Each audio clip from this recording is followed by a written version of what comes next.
Elena, wish you good health, happiness, and endless love from all your dear family, near and far. Isang malaking pagbati, it's a special milestone na 90th birthday niyo kay Elena. Gusto ko lang banggitin kay Elena na isa kayong napakamabuting ina, mabait, masaya, masayahin, maasikaso, mapagmahal sa kapwa, mabuting kaibigan, at matulungin. At kay Elena, maraming salamat sa pagtangkilik at lahat ng pagtanggap niyo sa amin nung bumisita kami sa inyo nung Enero at Pebrero. And of course, to Ate Josie and Ralph, Anna and Van, Janice, Bea and Clara, who traveled across the Pacific Ocean in order to be with Nanay, even for a short stay with us. We truly value you so much. And we are truly amazed that Nanay has a space in our heart for you to come even without any expectation from Nanay. We appreciate it. And of course, before I forget, let us all give Butch and his wife Pam a very warm and big applause for being our MC and coordinator for tonight. Thank you. I really do not know what Butch is source of income now. I'm really confused. Sometimes he's doing build and sell. Later of the day, doing some vloggings. And sometimes as a commentator. But for now, as an MC. Libre to ha? Well, I believe that most of you have been our guests for on our 75th, 80th, 50th birthday of Nanay. And of course, if I will request you to raise your hands, definitely, it's almost 80% because really we're almost the same group, except for we call the Jerusalem group, who were the new passengers for this journey. For those who were able to witness the 3 consecutive episodes of Nanay's birthday, we are indeed indebted to you. And for being avid fans of Nanay, you are truly making Nanay life a memorable one. We made the celebration a little lavish, and we know that the end result will be an unforgettable one. Definitely, of course, Nanay is the only star of the night. And she will always surely and definitely love you. Your presence will always be remembered for a long, long time.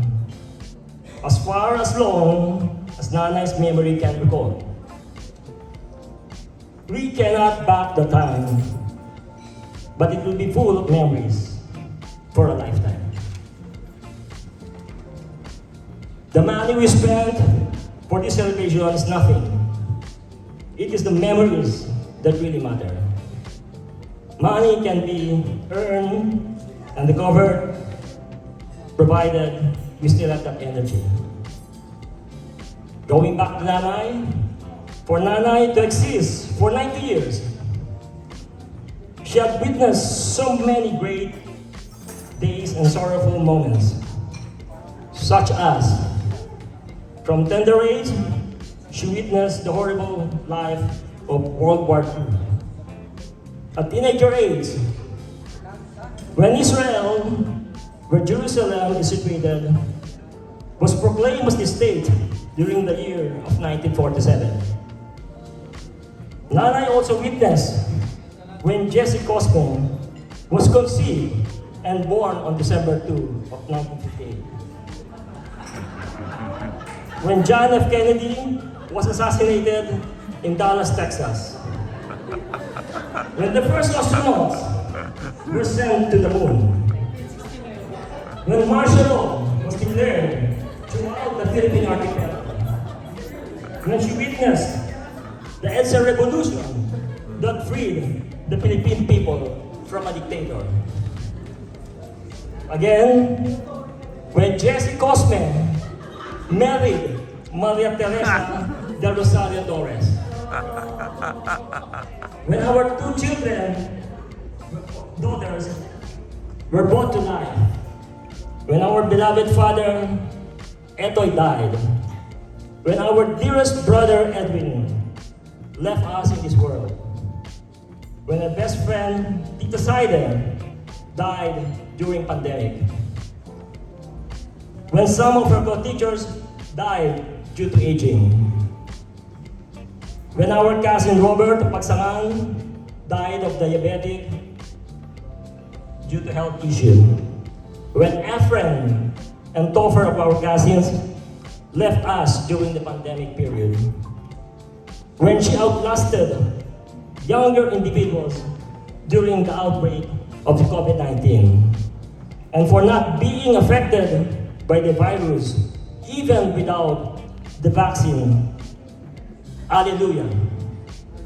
And finally, she also witnessed when Daniel Padilla left Catherine Bernardo. After surpassing these nightmares, Nanay is all smile to continue her journey, the never-ending journey. Definitely, we have our own distinctive and unique journey.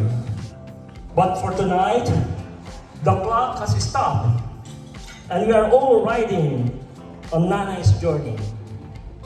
A journey full of laughters, a journey full of chiga-chiga.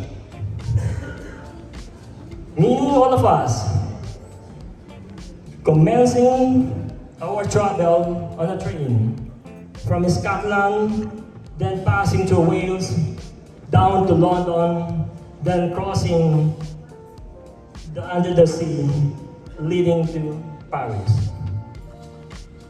Where Nanay is our conductress. But somewhere, somehow, some of us decided to disembark from the train on the next stop.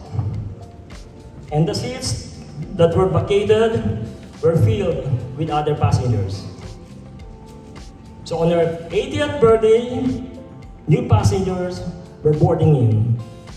On our 85th birthday, some of us were not able to embark for various reasons. And our journey keeps on going and going, where our final destination is Finland, next to Russia. Nanay is just so cool and all smile despite horrible war going on around the world. With 300 missiles cruising to Israel, but were able to stop by anti-missiles defending systems. It is really a miracle. Tonight is not just a birthday celebration for Nanay, but this is also a tribute to our Nanay. A special thanks to Nanay for staying with us in a countless inspiring and memorable moments. You, Nanay, have been with us all the time during the stormy weather, guiding us when passing along the crooked and rough road and along a very dark street ahead of us. You were tested several occasions, but still decided to comfort us in times of need. We thank you for that, Nanay. We thank you.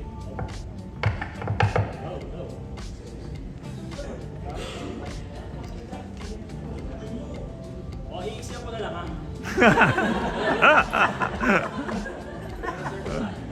Hello? Okay. We thank you for that, Nanay, and we will never forget it. That we, your sons and daughter, prepared a simple gift, a celebration that we can offer to you. And we will keep on celebrating, provided you will stay with us for another long years to come. We want you to know, with all our guests, as the witnesses, and to let you know, and to show you our never-ending care for you. To be happy, and to regain strength, and to last longer as much as possible. So before I conclude my part, may I request everybody to please, with your glass, with your wine, we can fill your glass with wine or water, whatever, and let us all propose for a toast. Kindly, may I request for everyone to rise, please. Lahat. Sige, tama. Sige. So, to Nanay, for an everlasting life and a never-ending journey. Cheers! Cheers! Happy birthday, Nanay! Happy birthday Thank to you. Sumasablay na. Ako din hindi ako kapaniwala na nararating ko ito dahil nung medyo bata pa ako, very sickly rin ako. But I survived. Dahil gusto ko yung mga anak ko makatapos lahat. Yung dalawang kasunod si Josie, si Boy, CPA. Si Jessie, si Bo, si Ed, civil engineer. Tapos ko silang nasa awa ng Diyos. Lord, thank you po sa lahat ng blessings. Thank you po sa inyong pagdalalo. Maraming salamat po. Okay.